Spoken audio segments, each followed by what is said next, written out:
What's up, YouTube? Shawn DaGamer here, and today we're going to be talking about Monday Night Raw from January, February, March, April 25th, 2016, or 24th. My computer is set for Japan time because you guys know I play a lot of Dokkan Battle, so I gotta know when I'm gonna get my free stones and all these updates and stuff. So I set my laptop to Japanese time.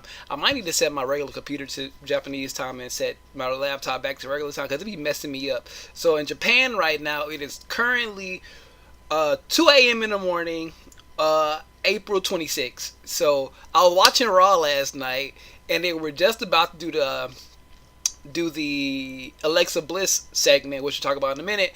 And I'm like, it's 11 something. Looking at the laptop, then I went back to my back to the bed, grabbed my phone, and saw it was 10 o'clock. Like, I have a whole another hour of Raw left. So that was kind of discouraging. So always make sure you have the right time when you're looking at Raw, because you'll end up staying in one spot for an extra hour. And I'm also using Bleacher Report to bring you guys these results. So if I do have like the background of the website, this is bleacherreport.com I'm using. So we started off the show last night with the highlight reel. Chris Jericho coming out talking about this might be his last time doing a highlight reel on Monday Night Raw because he's going to be Kevin Owens for the U.S. title, yada yada yada. And then The Miz came out and turned into Miz TV, and then Dean Ambrose came out and turned into the Asylum.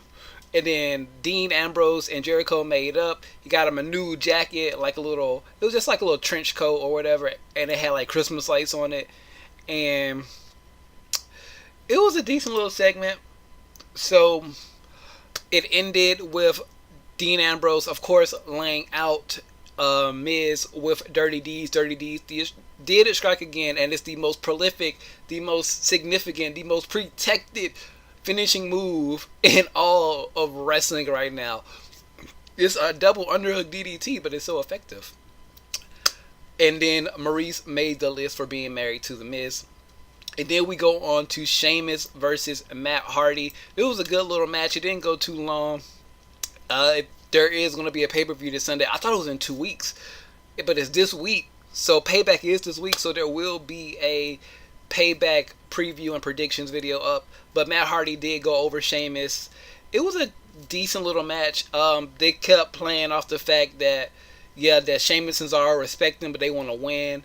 There was some shenanigans that happened in the match, I guess. Well, Jeff Hardy got in Sheamus' face or something, and then it allowed Matt Hardy to get the win. So 2 weeks in a row, you had both Hardys go over one half of Cesaro. So, decent match, like I said. Who's going to win at Payback? I would think the Hardys will keep it a little bit longer, and maybe not up until SummerSlam, because I have a lot of videos to record for you guys. I've just been so discouraged of doing them because of my mic, but whatever. We're just going to pump them out anyways and just hope for the best, you know what I'm saying? And then we go into the Tag Team 205 Live match. It was Neville and TJP versus Austin Aries and Jack Gallagher. After some shenanigans, I believe the Faces won. Did the Faces win? Yeah, Aries and Gallagher did win with the Discus 5 arm onto TJP. I remember that now. Oh, and then we had my favorite match of ever. My favorite match of ever. Braun Strowman versus Kalisto in the dumpster match. I could not stop laughing the whole time because it's Kalisto versus Braun Strowman, and you have to win the match by putting the person in the dumpster. This is all stemming from last week when Braun went on the tear like, I got rid of Roman Reigns, this is my house now, yada yada yada. Then he just started attacking people backstage like Golden Truth, Kalisto, and a few other people until the Big Show. Then we got the whole ring collapse spot last week. So that's pretty much leading up to this match. Kalisto went on like Facebook Live or Twitter and botched that he wanted a match with this. He said something like, Braun calls himself a monster among humans. There's no such thing as monsters, but then I'm going to show him that monsters can be defeated. Think about that for a second. But it was a short little match. Kalisto did get the win. It was like a slow spot. They were both on the apron. I guess Kalisto probably just like kicked him or pushed him in because I turned away for a second because I was laughing. And then once Kalisto won then he just, just went off. Braun just went off on Kalisto, put him in the dumpster, then pushed the dumpster off the stage. The stage used to be higher. I really thought last night that the stage was smaller. The whole set was a little bit smaller. I don't know if it was just the arena that they were in, but the whole stage seemed a little bit smaller. So when he dumped them off the stage in the dumpster, they had to do the whole medical staff thing, yada yada yada. But Kalisto does have new music and like a new mask. I guess they're trying to really get him geared up to go on 205 Live, which he might make a little bit of a splash for a little while. And then we had like Bray Wyatt's warning to Randy Orton, yada yada yada. Oh, I forgot. Wait, we haven't got that part yet, have we? Where it was a backstage segment where the Miz was talking to Kurt Angle. He was like, "Look, something, and then he said, "Go get you a co-star and a tag." And there's going to be a tag match later on the night. So it's going to be Dean Ambrose and Chris Jericho versus The Miz and whoever his partner was. And then I completely missed this match. I don't know where I was when this happened. But Alicia Fox versus Dana Brooks. And apparently Dana Brooks get the win. I love Dana Brooks. Just because I just like Dana Brooks. I know she's not one of the best wrestlers. I do believe she was called up way too early along with a few other people.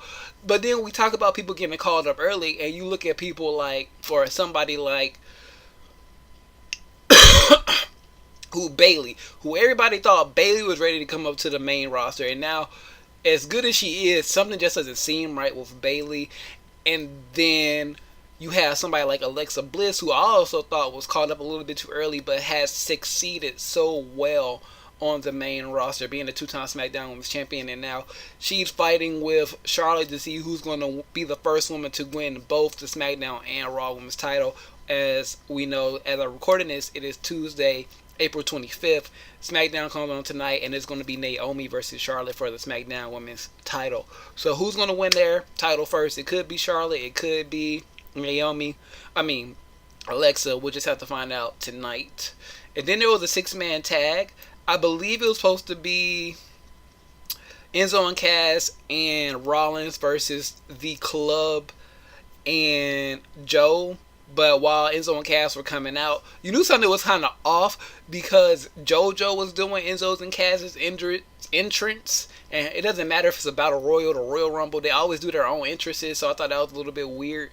But when they were coming out, the Club came out of nowhere and attacked Enzo, got him out the ring, blah, blah, blah, blah. Then we cut back. There's a 6-man tag still happening. It was Rollins, Cass, and Balor versus the Club and Samoa Joe. And I believe, Seth and them got the win. And here's a lot of what people are kind of complaining about is that he's kind of adapting. I'm not going to say stealing. He's adapted Kenny Omega's finishing move, the One Wing Angel. People are saying